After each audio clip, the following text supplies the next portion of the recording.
She worked in a wooden stall barely wider than a door. No lock on the inside, no heat in winter. 20 men a night at 50 cents each, and most of it went to someone else. The drugs kept her upright. The mercury kept the syphilis quiet until it took her teeth and her mind. She paid the town a fine every month, and the law refused to hear her in court. When she died, the other women passed a hat for the burial. The town that taxed her did not mourn her. Hollywood dressed her in satin and gave her a heart of gold. One of the 25 truths on this list cuts deeper than any scene Hollywood ever staged. It may not be the one you expect. Now, before we go any further, tap that subscribe button. The final truth of this list is something most people have never heard of. We are not going to the movies for this. We are going to the census rolls, the court dockets, the coroner's inquests, the newspapers that printed these women's working names in 4-point type and moved on, the city ordinances that taxed them, the hospital logs that tracked what killed them. Hollywood gave us the satin dress and the heart of gold. The documented record tells a different story, harder, uglier, and far more human than any screenplay ever allowed. Between 1865 and 1890, the cattle towns and mining camps of the American West erupted out of raw dirt, and many collapsed just as fast. Abilene, Dodge City, Tombstone, Virginia City, Deadwood. In every one of them, the brothel opened before the church did. A cowboy on the trail earned about $1 a day. A woman in a parlor house could earn $5 to $25 a night. The money was real, and the price of earning it was real. Let us start at the bottom and work our way up to the truth they buried deepest of all. Number 25. They were everywhere, and the towns could not have survived without them. The 1880 census for Dodge City recorded more working women per capita than almost any occupation besides cattle work. In Wichita, Abilene, and Dodge, the monthly fines collected from prostitutes were often the single largest source of municipal revenue. The first sidewalks, the first marshal's salary, the first public wells and lampposts in those towns were paid for with money taken from the houses every 30 days. The Ford County Globe in Dodge printed the fine receipts alongside the town budget, as if it were perfectly ordinary. Because it was. In Abilene in 1871, the year Wild Bill Hickok served as marshal, the fines from the houses on Texas Street brought in more money than any other line in the city ledger. Hollywood paints the brothel as a colorful sideshow, the winking backdrop behind the sheriff's badge. In reality, it was the tax base. The town did not tolerate these women. It depended on them, and it made sure they knew the difference. Number 24. There was a rigid class system inside the trade, and most women lived at the very bottom of it. Hollywood collapses them into one glamorous image, the beautiful figure on the staircase with the knowing look. The reality was a steep and merciless ladder. A parlor house girl at Fanny Porter's place in San Antonio lived in furnished rooms with wallpaper and clean linen, entertaining men of means. A crib girl in Deadwood worked behind a plywood partition 4 feet wide, charging 50 cents, seeing 15 or 20 men a night. She never saw a clean sheet. Same word for the work. A different century of suffering. Number 23. Most of them did not choose the life. The dime novels and the movies invented the bold, independent woman who went west for adventure and freedom. The charity reports and court testimony tell a different story. Widowhood, abandonment by a husband who simply walked away, crushing debt, immigrant women arriving in a country where they knew no one and spoke nothing but their mother tongue. The Territorial Enterprise in Virginia City printed letters from women on D Street, begging relatives back east for train fare home. Those letters were not written by women living a grand adventure. They were written by women who wanted out and had no money for a ticket. Economic desperation was the recruiter, not the open road. In Dodge City, census records show former domestic servants, former laundresses, former hotel workers, women who had tried every other kind of labor a frontier town would allow and found that none of it paid enough to survive. The dime novel heroine made a bold choice. The real woman made the only choice the economy left her. That distinction matters. No movie has ever made it. Number 22. The cribs were exactly as terrible as the name sounds. A crib was a wooden room barely wider than a door and just long enough for a narrow cot. Rows of them lined streets like D Street in Virginia City and the alleyways behind the Barbary Coast in San Francisco. No lock on the inside of the door. No stove in winter. The door stayed open between customers so the next man in line could see the woman was available. A woman working a crib might see 20 men in a single night at 25 to 50 cents each and hand most of it to whoever controlled the row. Today, the average American home has more than 2,000 square feet. A crib had less than 40. A woman lived and worked and sometimes died in that space, and the only record of her was the fine the city collected on the first of the month. Number 21. Venereal disease was constant, and the treatments were nearly as cruel as the sickness. Before antibiotics existed, syphilis and gonorrhea were lifelong sentences handed down with no appeal. The standard treatment was mercury, in the form of blue mass pills, calomel powder, or direct application. Mercury poisoned the organs, rotted the teeth, caused uncontrollable tremors, and eventually destroyed the mind. Army surgeons at Fort Laramie and Fort Riley kept detailed infection logs, and those records suggest that the majority of enlisted men passing through the posts and a corresponding share of the women who served them were carrying one or both diseases at any given time. Hollywood has never once shown a frontier woman losing her teeth to mercury.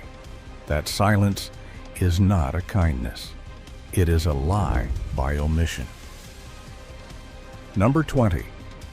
The average working life in the trade was brutally short. Historian Ann Butler, in her study, Daughters of Joy, Sisters of Misery, drew on court records, census data, and coroner's files across multiple territories. She estimated the average working span of a frontier prostitute at roughly 4 years. Not a career. A window. After that, the body gave out, the disease advanced, the addiction tightened, or the woman simply aged past what the market would bear. The women Hollywood shows lounging through decades of beauty and wit rarely survived the profession long enough to see their 30th birthday inside it. 4 years. A school teacher in the same era might work for 30. A shopkeeper's wife might keep a household running for 40. These women got 4, and when those 4 years were up, the town had no use for them. No pension, no charity ward, no soft landing. The ones who survived moved to cheaper houses, then to cribs, then to the street. The ones who did not survive are the ones we have been talking about since the start of this list. They did not retire. They disappeared. Remember that number. It will matter more the further we climb. Keep the question in mind. Which truth is the worst? We are not there yet. But the ground is shifting underneath us now. Number 19. The madam took most of the money. In a parlor house, a working girl typically surrendered 50% or more of her nightly earnings to the madam for room, board, laundry, and the protection of the house. On top of that, she was charged for her own dresses at prices set by the madam. Charged for cosmetics, for soap, for the doctor who came when the mercury stopped working. It was a debt system, quiet and efficient, designed to keep her working long past the point she wanted to stop. A woman who owed the house could not leave. If she tried, the madam could report her to the marshal for theft. The law that refused to protect a prostitute from violence was perfectly happy to enforce a madam's claim on her labor. In some parlor houses, a woman could work for years and still owe money at the end of every month. The books were kept by the madam. The woman never saw them. The freedom Hollywood sells, the independent woman choosing her own life on her own terms, was for most of these women a company store with a locked front door and a ledger she was never allowed to read. Number 18. The law did not protect them. It harvested them. Monthly fines of $5 to $25 per woman were standard across the Kansas cattle towns. The women were not arrested to punish them. They were fined to fund the city treasury. In Wichita in 1872, the city council sat around a table and debated not whether to close the brothels, but exactly how much to charge them per month. They set the rate and collected it like rent. The fine was the license. In Dodge City, Marshal Larry Degger collected the monthly fines with the same regularity and the same ledger book he used for any other city business. The women paid, the city spent the money. And then the same officials who signed the receipts stood in church on Sunday morning and shook their heads at the state of moral affairs. That system ran for decades. It was not a failure of the law.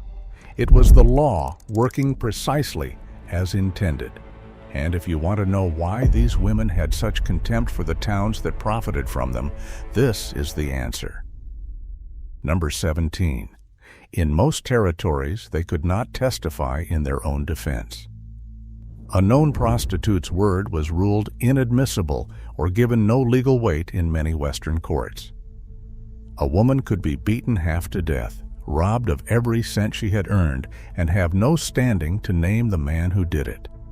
Court records from Kansas and Colorado territory show cases thrown out on the sole ground that the complainant was a woman of the town. Not for lack of evidence, not for lack of injury, for lack of personhood.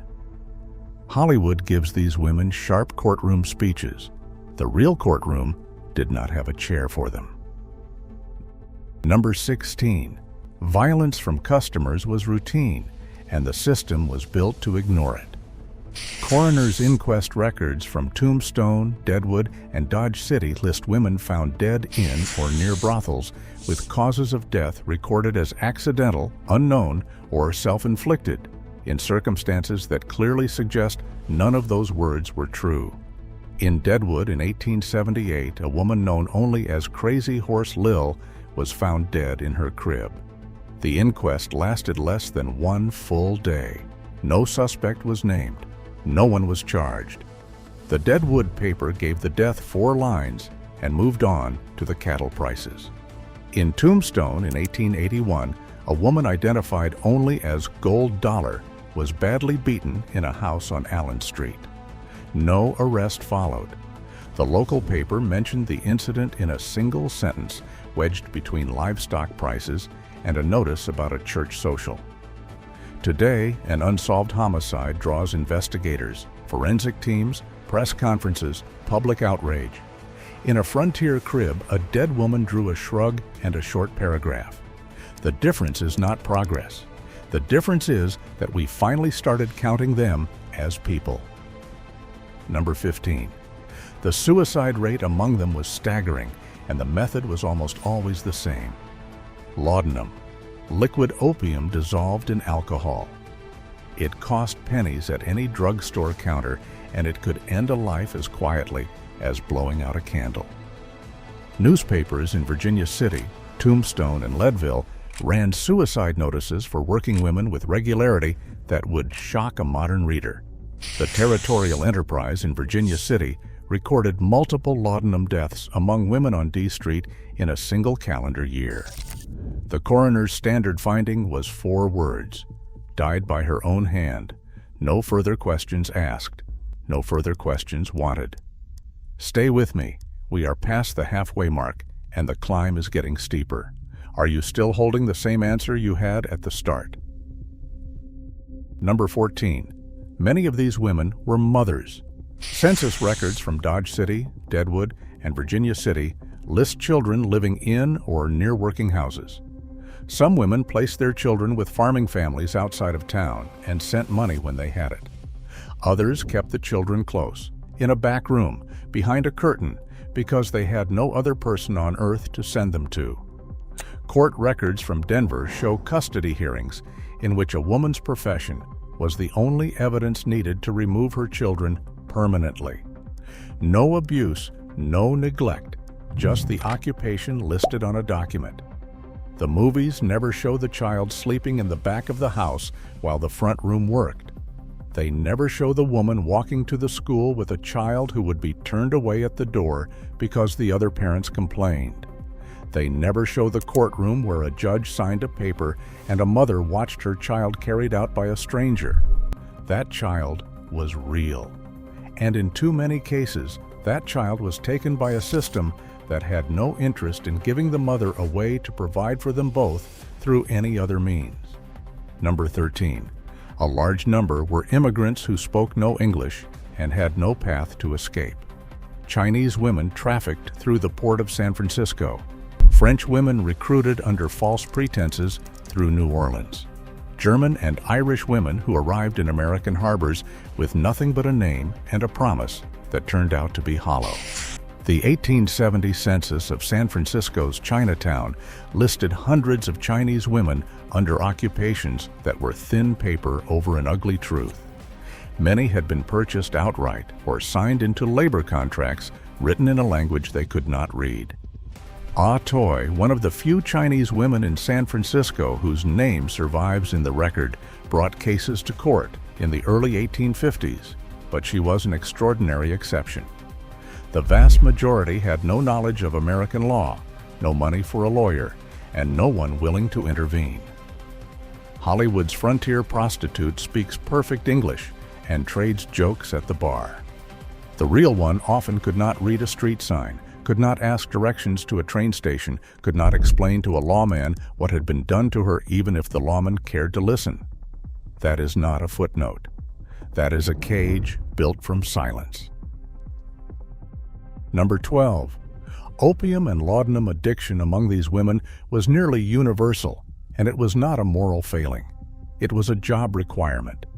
The drugs dulled the pain, they flattened the fear. They made one more night survivable when nothing else could. Laudanum cost pennies.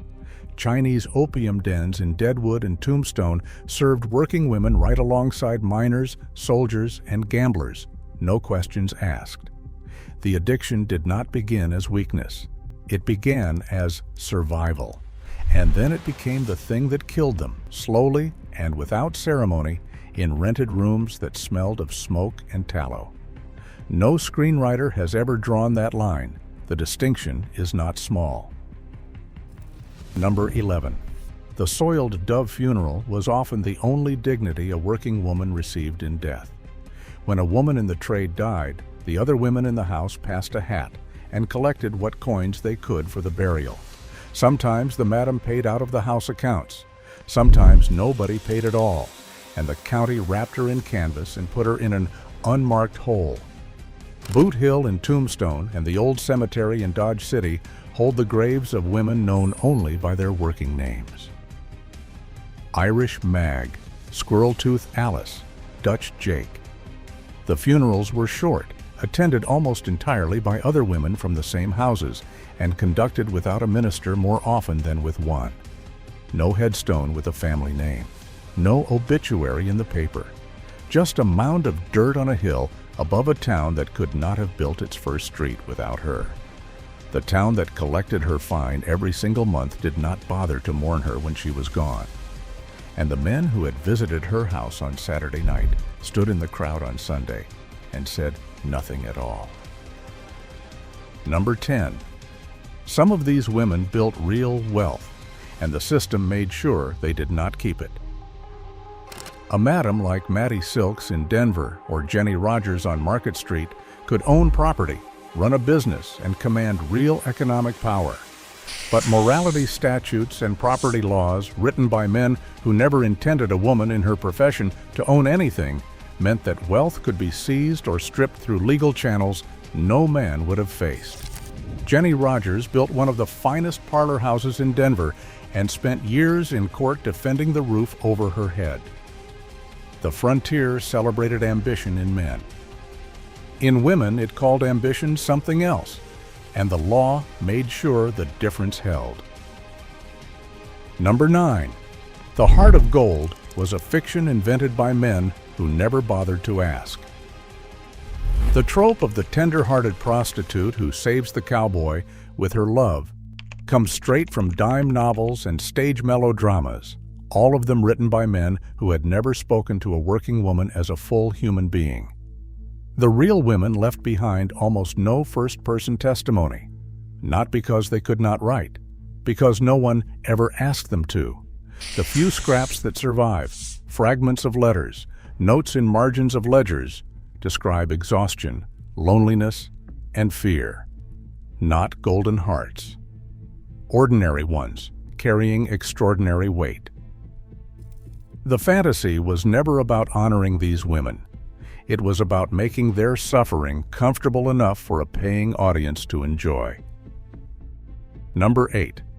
The powerful madam was not a feminist hero. She was a business operator in a market that ran on the bodies of younger and more desperate women. Hollywood loves the madam, sharp, wealthy, in command of her world, and some were all of those things. But that command was built on the labor of younger and more desperate women, held in place by debt, dependency, and sometimes physical force. A madam's profits required keeping her girls earning and keeping the money flowing upward. Celebrating the madam without naming what she demanded from the women she controlled is telling half the truth and calling it whole. Number 7. Racial segregation inside the trade was absolute, and the women at the bottom of that hierarchy paid the highest price. Black women, Mexican women, Chinese women, and Native women worked in separate establishments, cheaper, more dangerous, with less protection and lower pay. In many towns, they were confined by local ordinance to specific blocks or alleys. The 1870 and 1880 federal census records make the segregation unmistakable. The hierarchy of the brothel followed the hierarchy of the town. In Virginia City, the Chinese women on the lowest tier of the trade worked in underground rooms for as little as 25 cents per customer, in conditions that make the cribs look comfortable by comparison. In Dodge City, black women were confined to a separate row south of the railroad tracks, out of sight of the main street. Hollywood's Frontier Saloon is warm, colorful, and integrated. Everyone welcome at the same long bar. The real frontier had separate doors, separate streets, separate prices, and separate graveyards. What happened behind the cheaper door was always worse. Number 6. The moral reformers who shut the brothels down almost never offered the women anything to replace them. When the temperance crusades and moral reform movements swept through the cattle towns in the 1880s and 1890s, they padlocked the doors and declared victory. But they opened no shelters. They funded no job training. They built no path from the life to any other life. Dodge City closed its houses in the mid-1880s. The women did not disappear. They moved to the next town down the railroad line, or to the alley behind the next saloon, or to the laudanum bottle. Reform without rescue was relocation, nothing more. The women of the line in Dodge did not become schoolteacher overnight. They became women without income, without housing, and without the only community that had ever accepted them. Some found work in laundries or kitchens for a fraction of what they had earned before. Most did not, and no movie has ever followed a woman past the moment the Reform Committee swings the door shut and shakes hands for the camera. That is exactly where the real story begins. And that is where Hollywood stops filming. We are inside the final 5 now. Hold your answer. What sits at the top of this list is not what Hollywood trained you to expect. Number 5. Most of their real names are permanently lost, and the loss was not an accident. Court clerks recorded working names or bare initials. Census takers wrote seamstress or housekeeper in the occupation column to keep the official pages respectable. Coroners identified the dead by the house they had worked in, not the families they came from. This was not sloppiness, it was administrative policy. The same towns that depended on these women's fines made certain the permanent record would not carry their real names forward into the future. A woman could live and work and pay her fines in a town for 10 years, and when she died, the official record would show nothing but a working name and a cause of death. No hometown, no maiden name, no next of kin.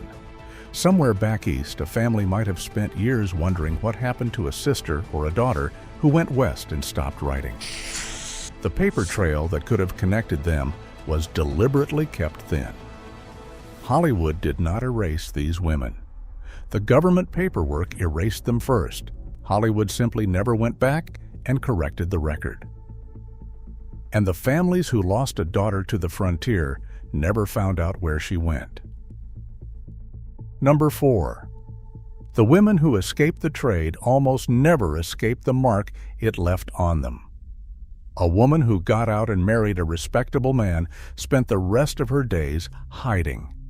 Mattie Blaylock lived as Mrs. Earp, cooked and kept house, and watched it all collapse when Wyatt left her behind. She returned to the trade, moved from camp to camp, and died alone of a laudanum overdose at roughly 37 years old. The women who escape successfully are the ones we will never be able to identify because their survival depended on the world never finding out where they had been. The ones whose names we know are the ones whose hiding failed. A neighbor who recognized a face, a vindictive acquaintance with a long memory. A newspaper item from years ago that surfaced at the worst possible moment. In small frontier towns where gossip traveled faster than the mail, the past was never really past. It sat in the next room, waiting. That is not irony. That is the cost of the exit. And the exit was the best thing that could happen to them. Number 3.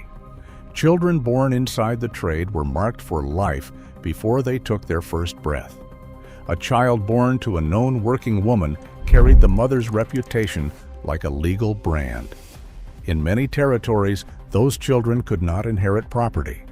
They could not enter a school without someone raising an objection. Courts removed them from their mothers on no other evidence than the occupation written on a piece of paper. Orphanages in Denver and San Francisco took in children surrendered by women who believed, and were often right, that giving the child away was the only chance it would ever have at a normal life. Today, more than 400,000 children sit in foster care across the United States. The machinery is different. The anguish of a mother choosing between keeping her child and giving it a chance is not. Hollywood has never once shown this. It is the quietest truth on this list, and the one that should have been the loudest. Number 2. The diseases they carried did not stay inside the brothel, and the silence about that fact cost thousands of innocent lives. Syphilis traveled. Soldiers carried it back to the fort. Cowboys carried it back to the ranch. Merchants carried it home to their wives. Congenital syphilis, passed from an infected mother to her newborn child, caused blindness, deafness, deformed bones, and death. Army medical records from frontier posts across the Great Plains document infection rates so high that the chain of transmission is impossible to deny. The respectable town that condemned the prostitute for carrying the disease was quietly dying of the very same sickness it blamed her for spreading. The wives, the children, the families that never knew where the sickness came from. No Hollywood Western has ever acknowledged this, not once in 140 years of filmmaking. The silence is not an oversight, it is a choice. Number 1, and here it is, the truth that sits at the center of everything else on this list. These women were the most documented and the least recorded people on the American frontier. They appear in thousands of surviving documents. Tax rolls, fine ledgers, arrest dockets, census pages, coroner's files, court transcripts, newspaper columns, military surgeons' logs. They are among the most frequently referenced population in the entire written record of the American West. And yet almost none of those records contain a single word these women actually said. Not their real names, not their birthplaces, not what they thought or feared or dreamed about or wanted. The record used them precisely the way the town used them, as revenue, as cautionary examples, as anonymous bodies lowered into anonymous graves with no family standing at the edge. They were not hidden. They were visible every single day, on every street in every town, standing in doorways, walking to the general store, paying their fines at the city clerk's window in plain sight of every respectable citizen who pretended not to see them. The town knew exactly who they were. The marshal knew their names. The doctor knew their ailments. The tax collector knew their income down to the last cent. And not one of those men, not the clerk, not the lawman, not the journalist, not the census taker, ever sat down and wrote a single sentence about what any of these women actually thought about the life they were living. Nobody asked. Nobody wrote it down. Then Hollywood walked into that silence and filled it with costume jewelry. The golden-hearted girl, the sassy madam, the rescued dove who falls in love with the right cowboy and never looks back. Every one of those tropes was written into the blank space, left by a record that never once treated a real woman as a person worth listening to. Now let me name the people who built the legend that filled that silence. The dime novelists came first. Ned Buntline and Prentice Ingraham and a dozen others who invented the tender saloon girl to sell penny fiction to Eastern readers who had never set foot west of the Ohio River. They turned real suffering into a romantic costume and shipped it to drawing rooms by the crate. Then Hollywood took that costume and made it permanent. Miss Kitty Russell on Gunsmoke, who ran a saloon on CBS for 20 years, while the network made absolutely certain no one ever said plainly what her real occupation was. The nameless rescued woman in Unforgiven, brave but silent, a plot device in Calico. The sharp-tongued madam in Deadwood, entertaining and quotable, built on the same dime novel blueprint with better writers. Each version polished the image one step further from the documented truth. And each one sold millions of tickets doing it. The men who wrote those stories never read a coroner's inquest from Cochise County, never opened a fine ledger from Ford County, never stood in front of a row of wooden cribs on D Street in Virginia City and asked themselves what kind of story this actually was. They chose the version that sold, and we bought it. For 140 years, we bought it. We watched the satin and the candlelight and the clever dialogue, and we told ourselves that was the West. It was not the West. It was a costume draped over a silence so deep that the women underneath it vanished completely. So here is my answer to the question I asked at the beginning. The most brutal truth about being a prostitute in the Wild West is not any single act of violence. It is not disease, poverty, addiction, or despair. It is number one, the structural, deliberate, and total silencing that made every other truth on this list possible. The towns did not hide these women. They hid their voices. They counted them for taxes and ignored them for everything else. Hollywood did not create the erasure. It inherited a silence that had been carefully maintained for decades by clerks, coroners, census takers, and lawmakers who knew exactly what they were doing. And then it filled the empty space with fantasy and called it entertainment. Today, we tell ourselves we know the frontier. We have the films and the museums and the monument trails and the gift shop racks lined with little brass badges. But the women who built those towns with their labor and their bodies and their silence are still there, in the records, unnamed, unquoted, waiting for someone to ask them what it was really like. And that someone arrived about 140 years too late. Which truth hit you the hardest? Tell me below. And if you want the real story behind another piece of the frontier Hollywood got wrong, the next one is already waiting for you.